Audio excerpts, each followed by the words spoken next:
Ang atin po bang pagparito dito ay nasa ating isipan at sa ating diwa.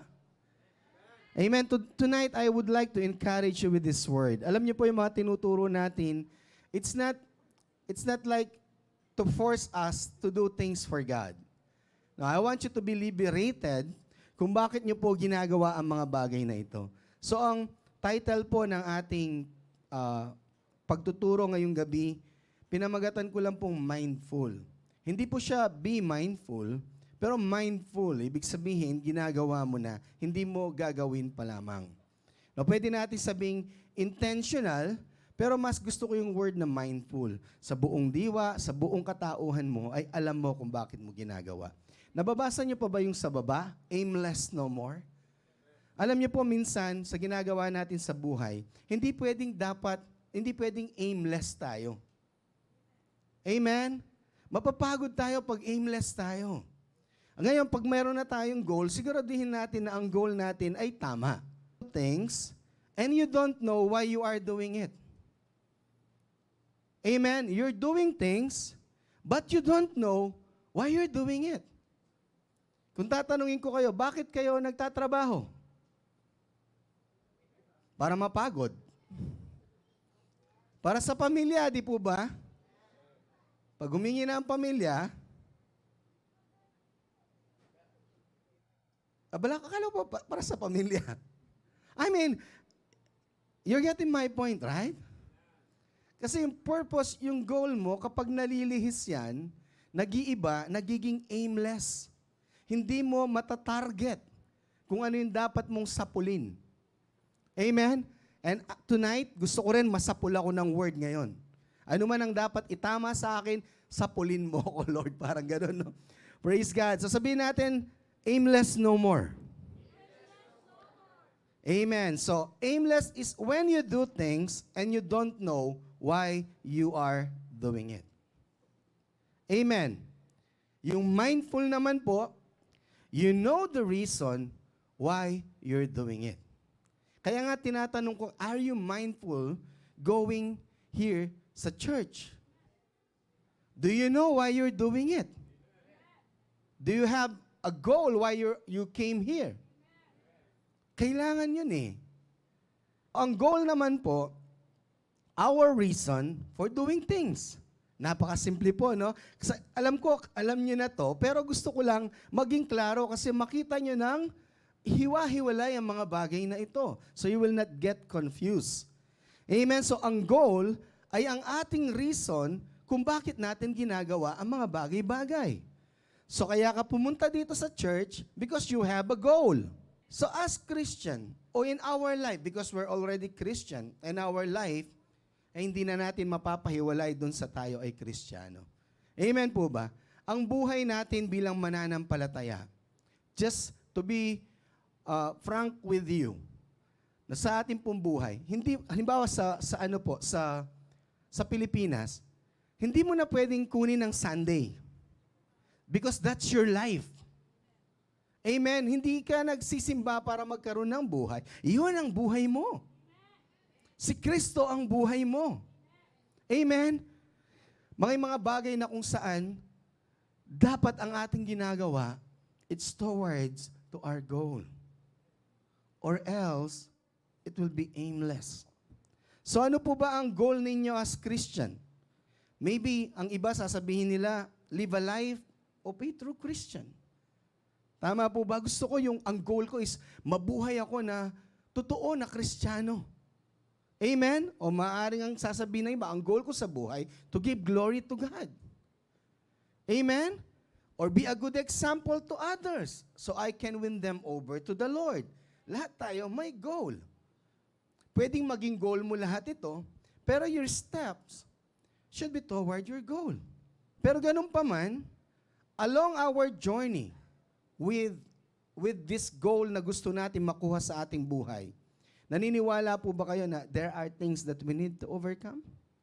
Salamat po sa 2 kalahati na nagamit. Naniniwala po ba tayo na sa ating pong pagpunta doon sa ating mga nais matupad sa ating buhay ay merong mga bagay na tayo pagdadaanan na kailangan nating i-overcome? Ngayon, ang question doon, Is it because God is testing me? No. Dumadaan tayo sa mga bagay na not because God want to test you. You know what is the reason? It is what it is in this world. Jesus says already, in this world you will face tribulation.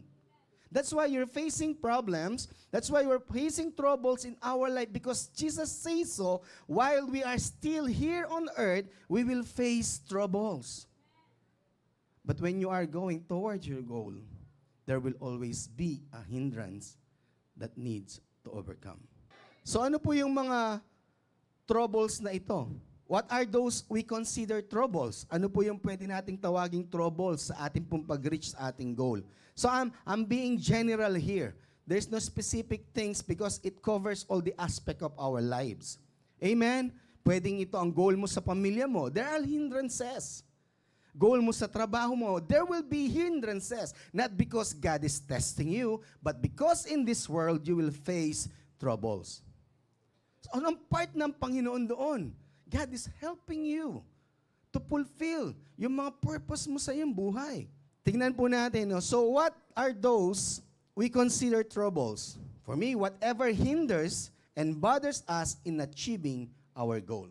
That's all what we call troubles. Ang mga bagay na kung saan tayo po ay hinahadlangan, tayo ay pinipigilan, tayo ay dinidistract upang tayo ay makarating sa ating goal. Very elementary. Sasabihin kong totoo sa inyo, ang mga bagay na maliliit, yun ang daya ng kaaway. Those are not obvious. That's how He works. Kasi ang obvious, hindi mo kailanman kakagatin. Obvious yun eh. Pero yung hindi obvious, uunti-untiin ka niya. Until such time, makikita mo na lang ang sarili mo, ba't ako nasa lugar na to? Hindi ito ang goal ko. Kasi kung lagi ko sinasabi, humingi kayo ng puti, bibigyan ko kayo ng black, kukunin nyo ba? Siyempre hindi, kasi obvious yon. Pero kung wala ka ng choice at bibigyan kita ng off-white, hindi pa rin puti yon. Tama po ba? Pero baka kunin mo na, pwede na to. Hanggang pagkasuot mo na at nag-blend ka na sa lahat, bakit hindi lang ako lang hindi nakaputi? Magugulat ka na lang because you buy the tactics of the enemy. So anuman po ang naghihinder, nagbabother sa atin in achieving our goal, that's what we consider troubles. Sometimes, hindi man mga pangit na pangyayari, but they are troubles. It will cause you troubles. Sometimes, it feels good sa ating pangangatawan, but it will cause you troubles. Amen? Because those things are not towards our goal. Let's say, for example, ang goal natin is going to the left. Okay, so my steps should be towards left. Tama po ba? Because my goal is to go to the left. Left ko, right nyo.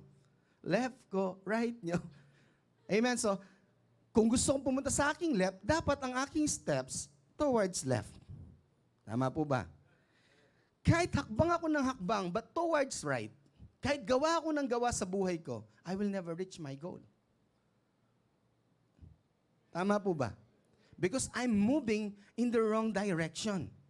That's why I'm asking if you really know your goal going to church.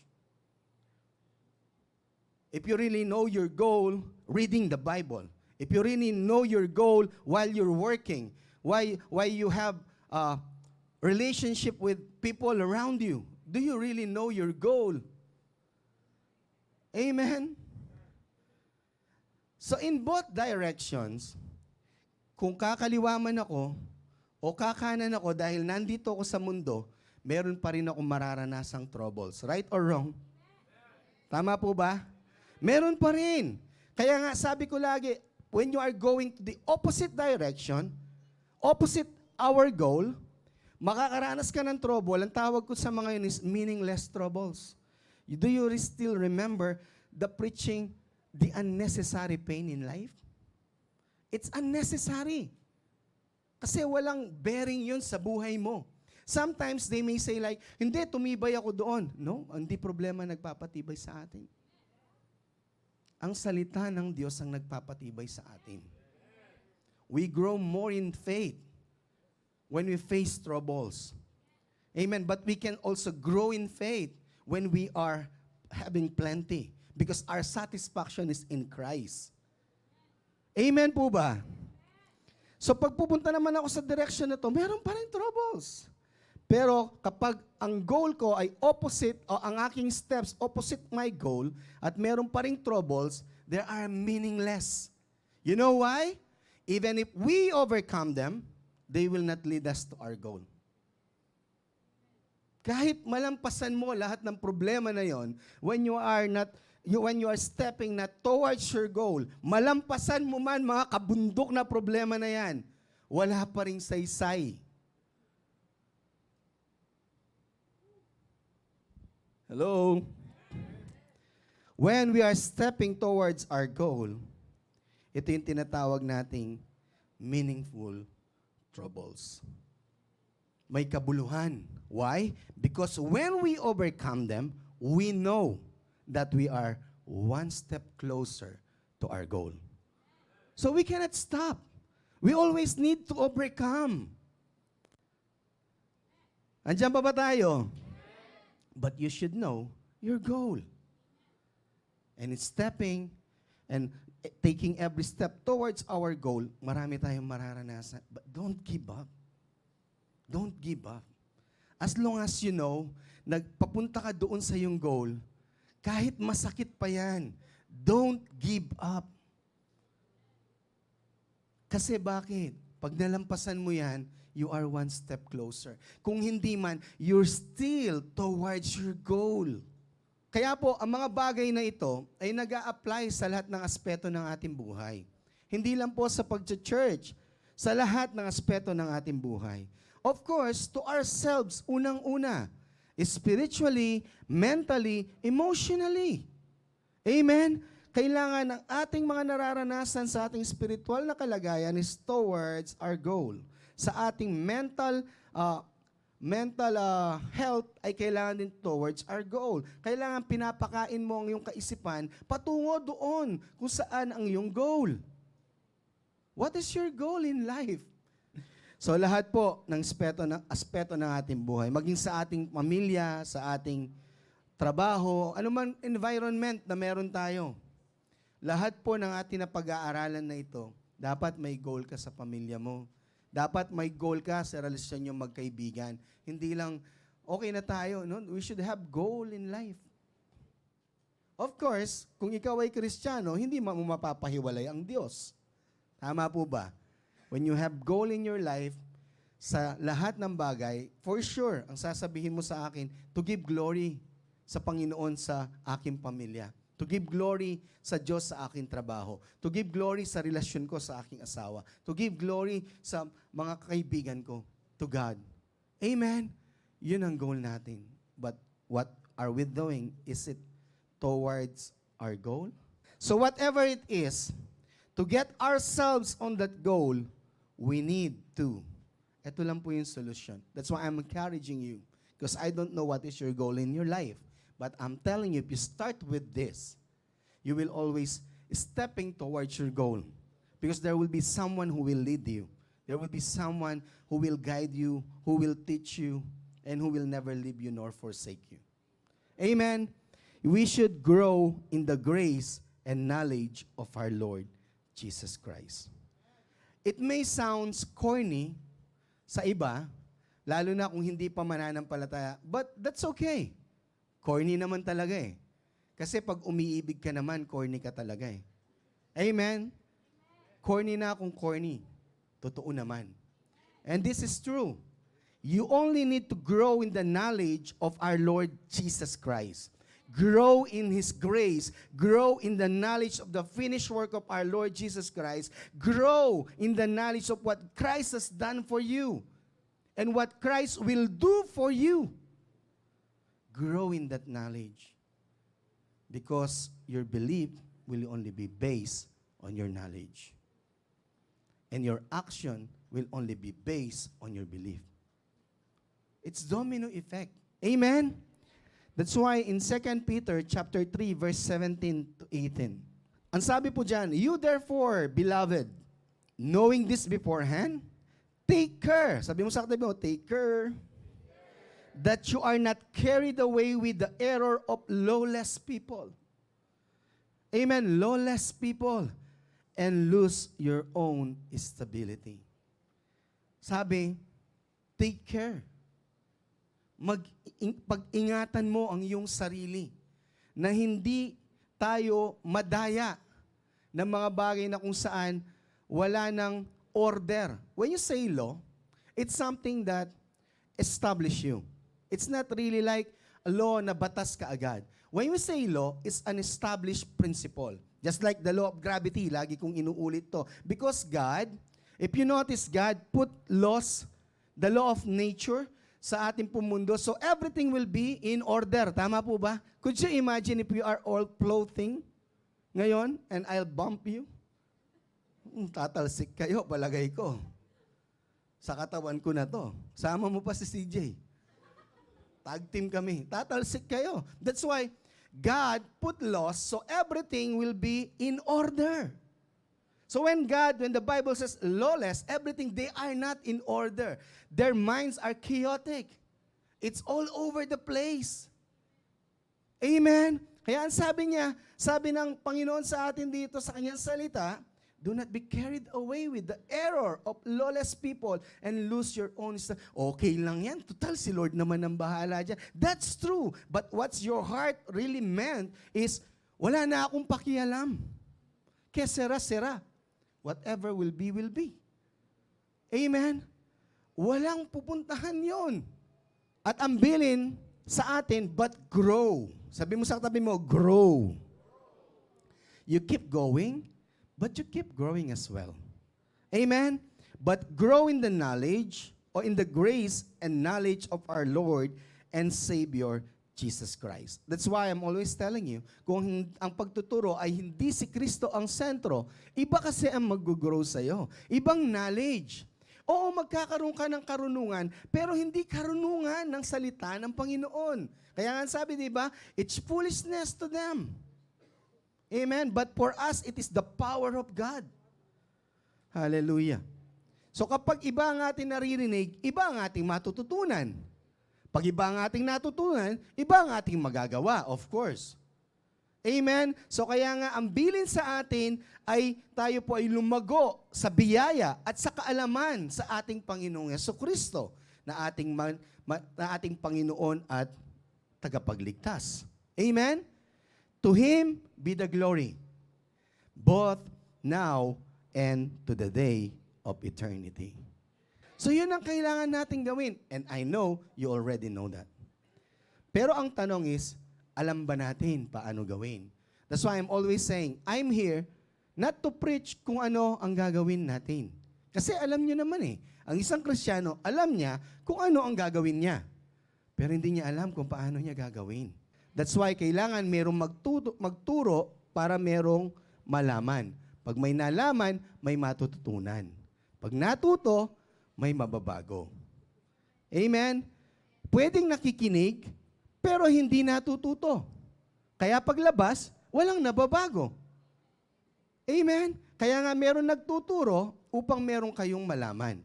Pag may manalaman, merong matututunan. Pag natuto, mababago. So how are we going to grow?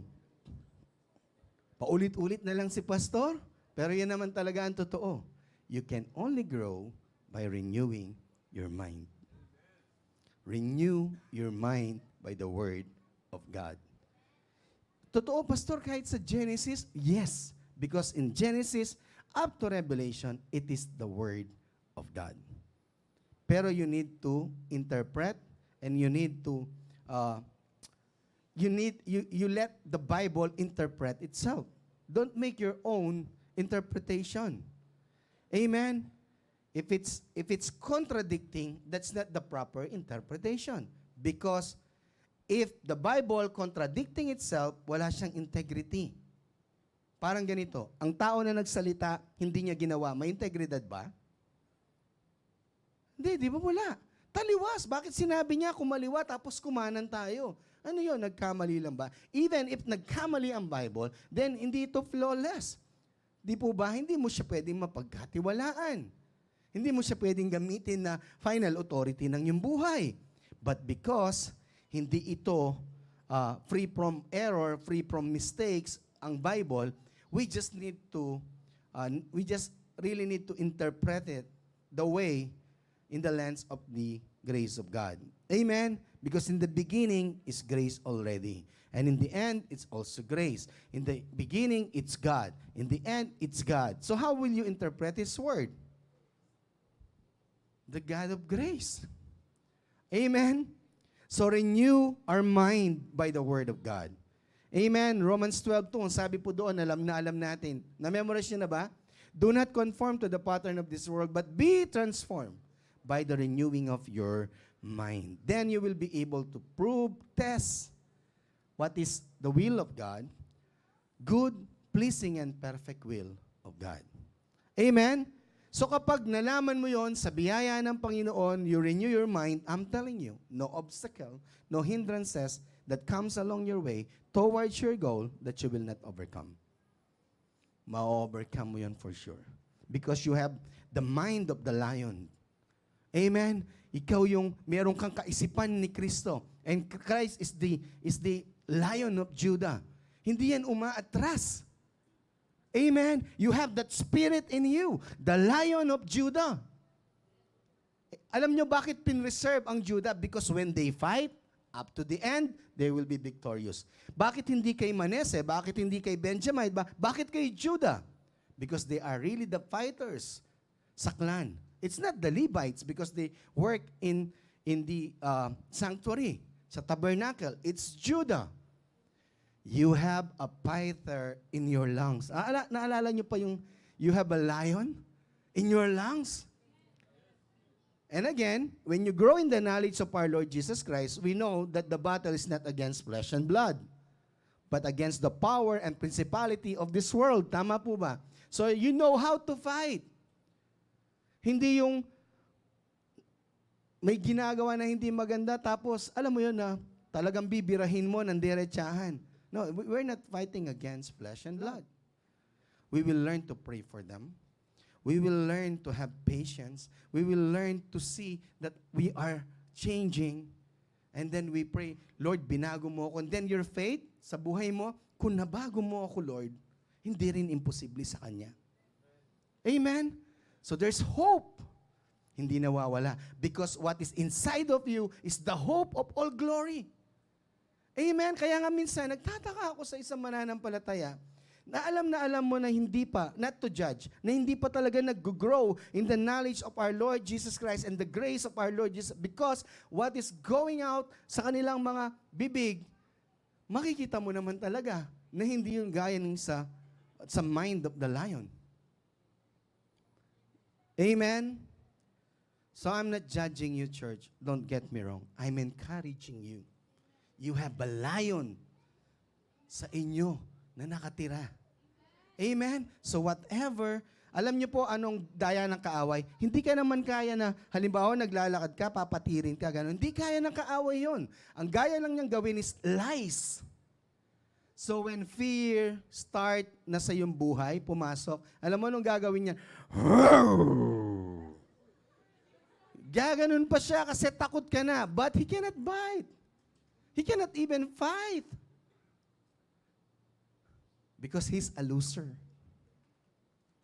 Anong gusto lang niya? Maging loser din tayo para dalawa na kasama niya. We will not submit to the lies of the enemy.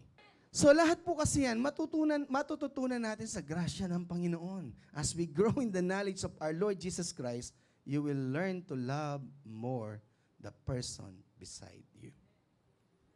More and more. Amen. What else we need to do? How we are going to grow? Dalawa lang po ang kinuha ko. Built up and rooted in Christ.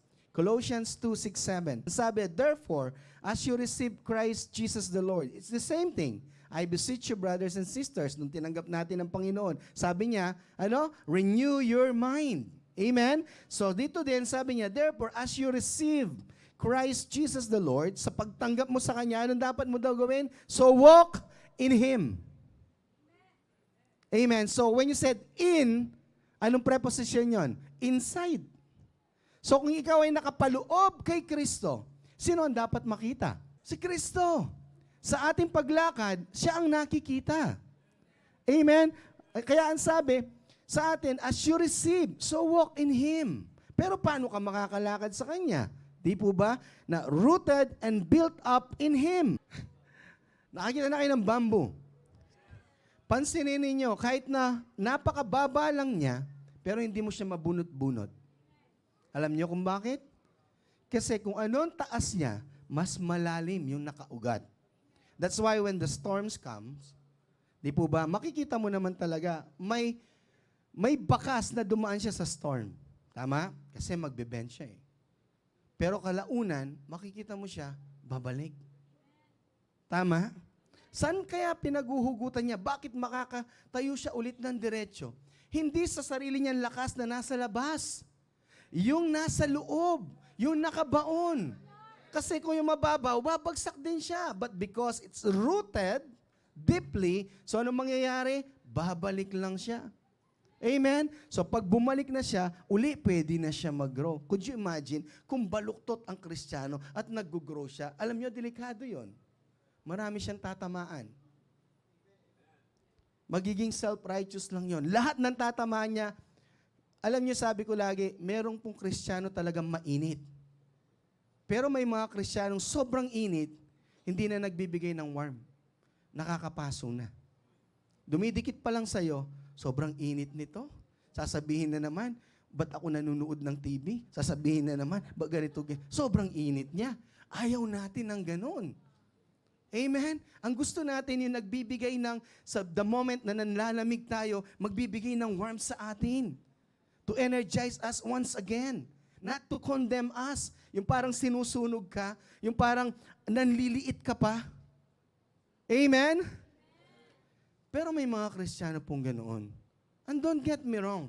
Ang intention naman din sa heart nila is mapabuti yung tao. Pero yung kapamaraanan, because they did not grow in the knowledge of our Lord Jesus Christ, iba. Napakasimple lang po ng instruction ng Panginoon sa atin. Could you imagine? You just renew your mind. You just be rooted and built up in Him and established in the faith, just as you were taught, abounding in thanksgiving. Ang tao na kung saan lumalalim sa biyaya ng Panginoon, nakikilala at kinikilala ang tinapos na gawa ng Diyos. Alam mo ano lumalabas na sa kanyang bibig? Pasasalamat. Lord, salamat Una mo akong minahal. Alam mo, inis na inis ako ngayon, Lord. Pero salamat, Lord. Kahit na ganito ako, nakikita mo na iinis ako, hindi mo ako tinatakwil, Lord. Biyaya yun. You don't deserve to be loved. You don't deserve to be understood, but God will always understand us. That's grace. But that's why the moment you know how the grace of God works in your life, you will be built up and you will be rooted in the grace of God. And you will be abound, and you will abound in thanksgiving. May na-receive ka, 100, Lord, salamat. May na-receive ka, 10 dirhamo, Lord, salamat. Hindi ka nakatanggap, Lord, salamat, malapit na to. Alam mo kasi bakit? Dahil alam mo ang kanyang biyaya, hindi pumapalya. Hindi nagmimintis. Binibigyan kanya ng empowerment to wait, empowerment to build up your faith, empowerment to move on and go on sa ating pong buhay Kristiyano. So what do we need for us to grow? Alam na po natin ito. Ano pong kailangan natin? The Word of God. The Word of God is also Jesus. In the beginning was the Word, and the Word was with God, and the Word was God. And the Word became flesh and dwelt among us. So, clear the Bible, when we said Word, we need the Word, ay si Kristo po ang sinasabi sa atin. We need Jesus to explain the Old Covenant. We need Jesus for us to understand the prophet.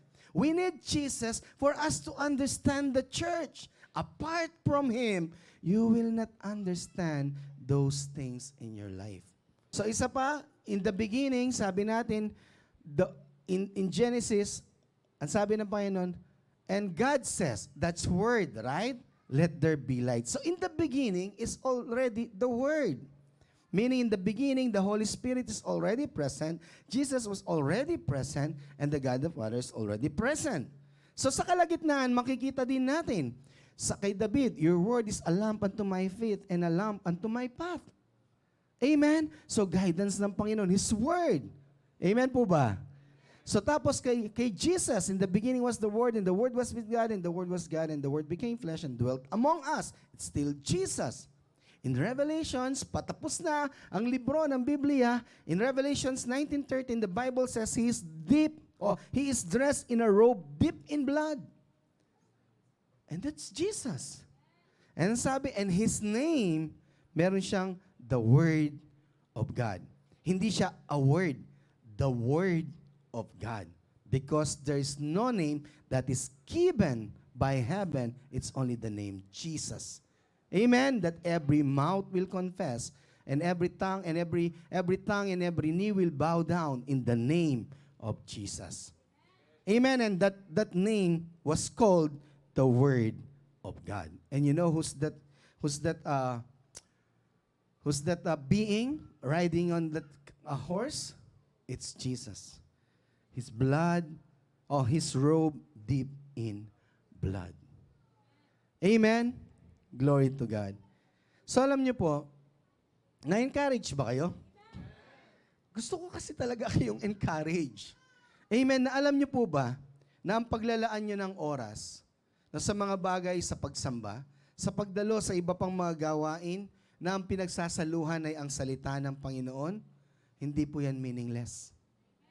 Never, ever na magiging meaningless yan sa ating buhay. Amen? Hindi rin yan wasted time. You know why? It's not wasted time. It's not wasted time. Nilagay ko lang dyan para mabasa nyo rin po. Because every time we involve God in everything we do, none of our time, none of our resources wasted.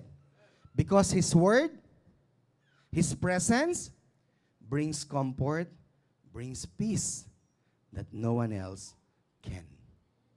Paano masasayang? Yung mga bagay na kung saan pinag-aaralan mo salita ng Panginoon, ng Kanyang presensya ay nandoon, nagkakaroon ka ng comfort, nagkakaroon ka ng kapayapaan sa iyong soul na hindi kayang ibigay ni numan. Hindi kayang ibigay ng ating mga asawa, hindi kayang ibigay ng ating mga kaibigan, only God can. Only His saturating presence can. Amen? Kaya kang i-comfort, but not in the level that God is comforting you. Believe me. I can comfort Michelle. Nung nasa tabi niya ako, marahil comforted siya, pero yung mga naglalaro sa isipan niya, damdamin niya, I cannot comfort those. Only the Word of God can. Amen? Kaya, minsan sasabihin niya, natatakot ka pa ba, Han? Mia, hindi, kasi kasama ko si Lord. Magtatampo pa ba ako? Andito ako, si Lord sasabihin niya. Pero hindi, di ba? Hindi siya takot kasi kasama niya. Because she understand yung nabibigay ng Panginoon sa kanya. At nakakatulong tayo to affirm that God never leave nor forsake that person. So sa church po, ano po ba ang ating goal? Maaring pare-parehas. Kukunin ko lang po ito, hindi na specific. Ito lang ang kukunin ko. Hindi na sa lahat ng aspeto. Goal. Our goal is to worship God, di po ba? Bakit ka pupunta sa church? Andun yung crush ko eh. Andun yung kaibigan ko. Tsaka yung girlfriend ko, yung boyfriend ko, pag di ako pumunta, baka akala saan ako pumunta. Pumupunta ka, hindi para sa Panginoon. That's not your goal, di ba? Sabay mo sa katabi mo, hindi yun ang goal mo. Ang goal natin is to worship God. Amen? So to worship God, give glory to God, and to learn more of His love for us. That should be our goal going to church. Our goal is to worship Him, give Him glory, and at the same time, to learn more about His love for us. Amen? So as always, there will always be distraction, right? If this is your goal, to worship God, to give glory to God, and to learn more the love of God, there is always distraction. Maaaring nandyan ka ngayon, Nakatingin ka sa akin, saan kaya kami kakain mamaya? O bukas na naman, maggaganito na naman kami. There's a lot of things in our mind that is going on while you're looking at me. Amen, I cannot read your mind, but once in my life, ganun din naman ako eh. That's why it's possible. But I thank God, na-reveal niya sa akin ito, and I just want you to learn also from this thing. That's why I'm sharing it with you guys. Amen? So our goal is to worship God. At habang tayo nag-worship sa Panginoon, wala po bang hindrances? Natatanggal nga yung drums eh. There's a lot of hindrances. But I will not stop. Amen? I will not focus on distraction. I will always lift my hearts towards God. Amen? But there are things that you need to overcome. There are things that you need to do. Bumabagsak yung drum, sasabihin mo na, nag-worship ako kay Lord eh. Hindi pwede, kailangan mo ayusin. Kailangan mong i-overcome. So sa ating pong pagkikinig din, minsan, kakausapin ka ng katabi mo, i-distract ka. Mga distraction pa rin yun. Amen? That you cannot able to receive that revelation of His love. So you need to overcome. Amen? Every minute, every seconds, every milliseconds count. Kung yan ay hindi towards your goal, do not dive in. Amen? So, even meron po mga distraction, it still matters on how you determine or see these things sa ating pong buhay. And if you are not mindful of your Christian life, you will be reluctant of this thing. Pag hindi ka mindful sa iyong buhay Kristiyano, na pumunta ako dito para mag-worship eh. Pumunta ako dito para matutunan ko pa ang pagmamahal ng Panginoon. Matutunan ang mga bagay na, if you are not mindful with your goal, you will be reluctant dun sa mga distraction.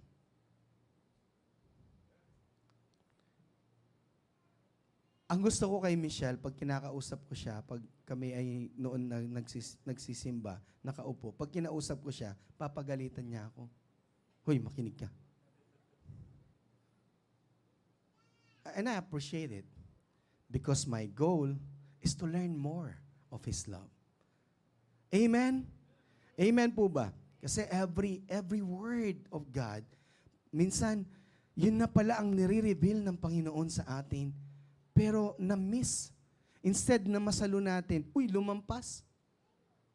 Amen? May ganun po, mga pangyayari minsan sa buhay natin. Kaya nga, makikita mo sa Bible, may pagdumaan si Kristo, hindi pinapakawalan. At ngayon, Jesus' representation is the Word. Pag dumaan ng Word, huwag mong pakawalan. Yakapin mo. Amen? Amen po ba? So, depende po sa atin kung paano natin tinitignan. And if you are reluctant on these things, it may result unfavorable to you. Amen? So how do you perceive distraction? God is testing us if we are really worshiping Him through praise and worship and word. Yung parang ganito, ito, alam ko Lord, nasira yung drums kasi tinitest mo ako kung mag-worship pa ako. No, nangyari lang talaga yun. May kapabayaan, kaya nangyayari yung mga bagay-bagay. But we need to overcome. Amen? So those are meant to distract us. Distractions are meant to distract us. That's why they are distraction. Amen? They are not meant to test us. They are meant to distract us from achieving our goal and stop going in that direction. Alam mo yung, hindi, wala na siguro mangyayari. Hindi na to, doon na lang. Hindi na lang ako mag-church. Hindi na lang ako magbabasa. Wala naman nangyayari. Because you don't want to use what you have learned. You're easily giving up. Kaya you go again to another direction na akala natin dahil maganda sa pakiramdam, distraction din yon. Kasi hindi ka papunta sa goal mo. Hello? Amen? One more verse. In 1 Corinthians chapter 9, buong chapter po, pero hindi natin babasahin. Joke lang. In verse 1 to 23, just to summarize it sa inyo, Paul is defending himself. Kasi may mga nagsasabi, bakit ikaw ganyan ang ginagawa mo? Dapat magtrabaho ka. Bakit ka aasa sa church? So may mga accusations sa kanya na ganoon. Kaya ang sabi niya, bakit ako lang ba at si Barnabas lang ba ang walang karapatan? Bakit sina Peter ba? Sina John ba? Sila lang ba yung tinawag? We know, Peter is not working. John is not working. Amen? So may accusation sa kanya na ganoon. Tapos marami pa siyang sinabi doon, but I will not go on to those details. What I'm just trying to say, bakit niya, dinidepend niya, bakit niya ginagawa ang mga bagay na nabanggit niya sa mga verses na yon, and it will boil down because he know his goal. Ang sabi nga niya, ako ay naging weak para sa mga weak. Ako ay naging Jew para sa mga Jew. Ako ay naging Gentiles para sa mga Gentiles. Bakit ko lahat ginawa ito? Because I know my goal. Yun ang sinasabi lang niya. That's why in verse 24, yan po ang sabi niya. Do you not know that in a race, all the runners run? Pag nasa race ka, lahat daw tumatakbo. Nag-race ka pa. Kung hindi ka rin naman tatakbo. Amen? So kaya sinasabi lang niya, obviously, ang lahat ng Kristiyano, ang lahat ng tumanggap kay Kristo, tama po ba? Anong kailangan nilang gawin? Mag-aral ng kanyang salita. Dapat lumalim sa kanyang pananampalataya. Yun ang sinasabi lang ni Paul sa kanila. Meron ba na nandoon sa race, hindi siya tatakbo? Meron kaya pupuntahan yon? Meron kaya, marireach niya kaya yung goal niya? Magiging pagpapala kaya sa kanya yon? Hindi. Amen? Sabi niya, but only the one receives the prize. So run that you may obtain it. Amen? Every athlete exercise self-control in all things. So, may pagdadaanan tayo, but we need self-control. We need to discipline ourselves. You should have your spiritual discipline. Discipline is not forcing yourself. Discipline is you're walking by faith. You understand why you're doing this thing. Because it's towards your goal. Andiyan pa ba tayo? Amen? So sabi niya, every athlete exercise self-control in all things. They do it to receive a perishable wreath. So alam niyo po yung wreath, alam niyo po yung corona na parang sa Olympus? No, ganun po yung sinasabi niya diyan. No, kaya kinuha ko na to kasi pag sinabi mong crown, there's a lot of crowns in the Bible. No, merong crown ng hari, pero ang wreath na sinasabi niya dito ay yung pag nag-race at siya ang nagtagumpay, lalagyan ng corona, and that's perishable. Even the athletes na ino-obtain nila is perishable na corona. How much more na dapat na tayo na Kristiyano na magpursige sa ating buhay dahil ang ating tatanggapin na hindi koronang nasisira. Amen? So, ayan sabi niya, but we imperishable. Tayo, imperishable. Yung mga runners na yan, nasisira nga eh. Pero they discipline themselves. Amen? Kaya sabi niya in 26, so I do not run aimlessly. So I do not run aimlessly. So sabi mo sa katabi mo, I'm not an aimless Christian. I do not box as one beating the air. Hindi yung ang daming job, oh. Di ba naiinis ka pag boxing, nanonood ka. Ang gaganda ng suntok, di naman tumatama.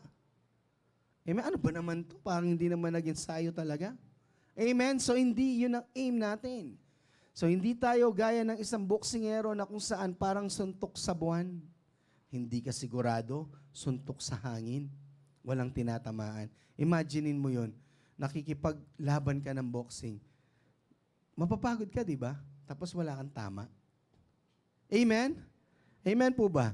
So sabi, I do not run aimlessly, but I, sabi natin discipline, ang alin? Ang aking body.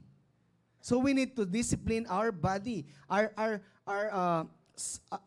being composed of spirit, soul, and body. So anong dinidiscipline mo? Body. Bakit? Ito ang attached sa earth. If you will not discipline your body, He will just do what He wants to do. Ang gusto niyan, honestly, kahit akong tanong niya, anong gusto ng aking katawan ngayon? Manood ng Netflix. Hindi ko pa natapos yung series ko eh. But I need to discipline myself. Because yung panunood ko ng Netflix na wala sa oras, it will not bring me towards my goal. There are season for everything. Amen? Lahat ng bagay na yan, kailangan nating matutunan. Amen? But I discipline my body and keep it under control. Minsan, tayo po ang kinokontrol ng ating katawan, hindi tayo ang kumokontrol sa ating mga katawan. Amen? Alam niyo po, mahirap sa umpisa. Pero pag ikaw ay nasanay na, hindi na siya mahirap. That's why Jesus said, the spirit is willing, but the flesh is weak.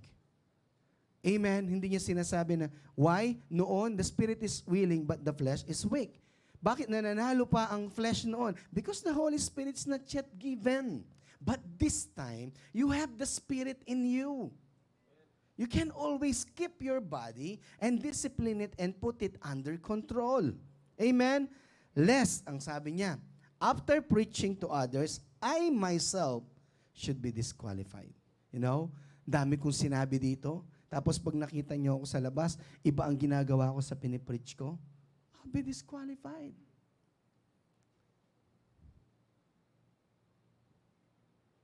Hello? Tama po ba? That's why, alam niya ang goal niya, to preach the gospel and to live the gospel. So sa kanyang ginagawa, dinidisplay niya ang sarili niya. Why? Because his preaching will not be effective.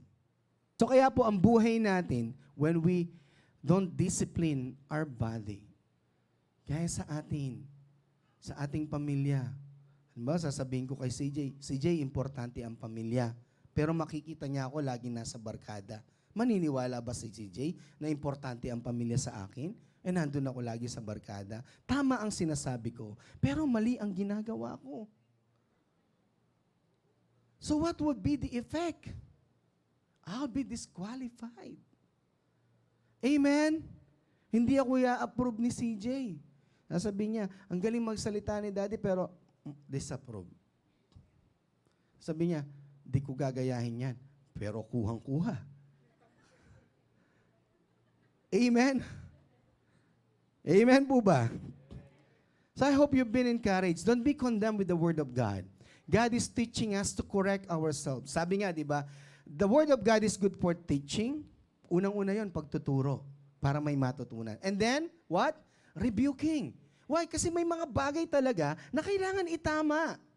Pangatlo, correction. Bakit? Pagkatapos mong sinabi ang mali, kailangan mo rin sabihin kung ano yung tama. Paano mo sasabihin mali yan kung hindi mo naman alam yung tama? Sasabihin mo, mali ang ginagawa mo. O anong tama? Ewan ko. Hindi pwede ganoon. Pag alam mo yung mali, dapat alam mo rin kung ano yung tama. Amen? Tapos, doon palang susunod yung training for righteousness. Amen? So, ang word, yan din po ang gamit niya sa atin. So, sometimes we are being rebuked by the word. Because ang sabi nga, di ba, open rebuke is better than secret love. Amen? So, kaya ganun ang salita sa atin. So, don't feel bad when the word is rebuking us. It just means that the word works in our lives. Amen? So, hindi na sayang ang pagpunta natin kasi meron tayong natutunan. Amen po ba? So, number 1, you need to know that you are on the right track para hindi po maging wasted kung nandun tayo sa right track. Amen? Binigay ko na po kanina yan.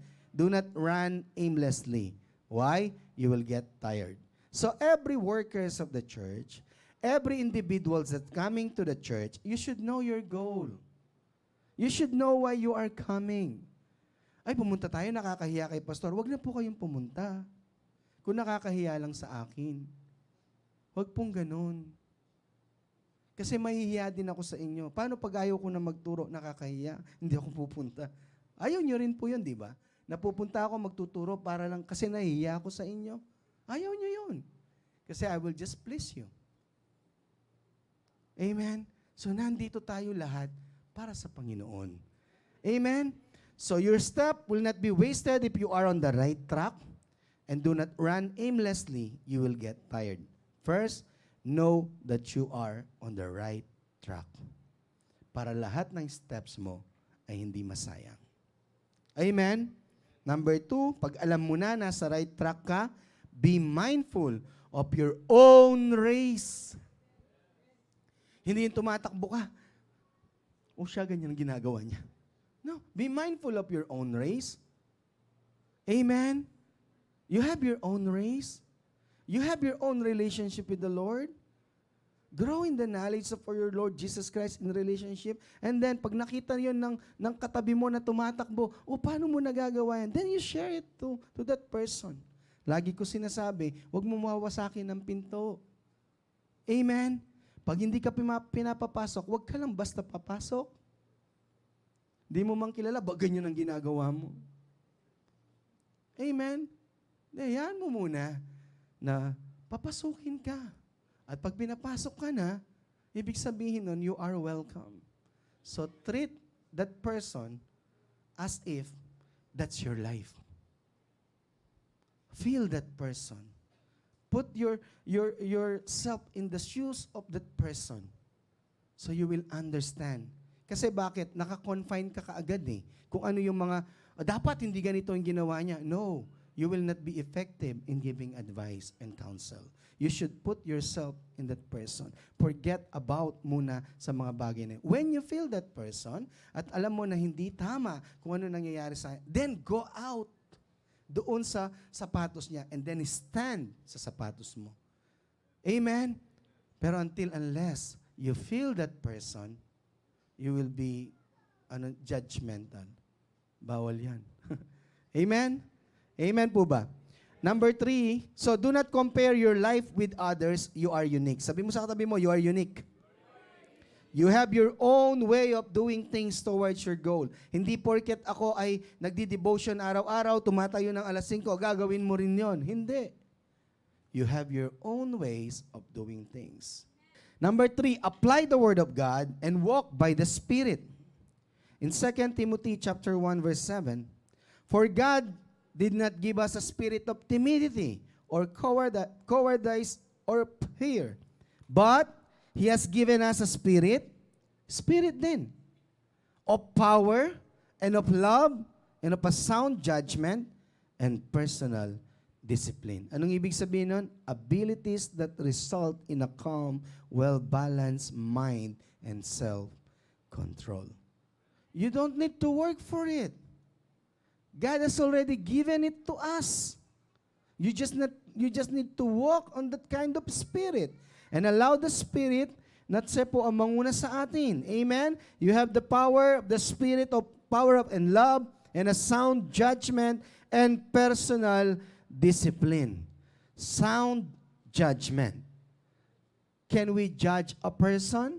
Pag sinabi mong judge, nagbibigay ka ng verdict. Hindi yung chinichismis, grabe siya, siguro ganyan siya. Hindi ganoon yung pag-judge natin. Ibig sabihin, nagbibigay ka ng verdict, pero it's a sound verdict. May basis kung bakit ganito ang gusto mong gawin ng tao. That's sound judgment. So meron sa'yo na ginajudge mo ang sarili mo, meaning you discipline yourself, you're giving verdicts sa iyong sarili, but it's a sound judgment. I need to do this. Hindi ko dapat ginawa yon, etc., etc. May basis. Hindi emosyon. Kung hindi kung ano yung naging resulta. I don't like what happened. I don't like the result of my life. Babaguhin ko to. So I'll give myself a verdict. I will not do this anymore. Amen? So this is how we discipline ourselves. Alam niyo po kung bakit? When fear comes, it will let us submit to distraction. So don't let fear come into your life. Do not let fear paralyze us. You will submit to distraction. Ayaw mo nang lumaban.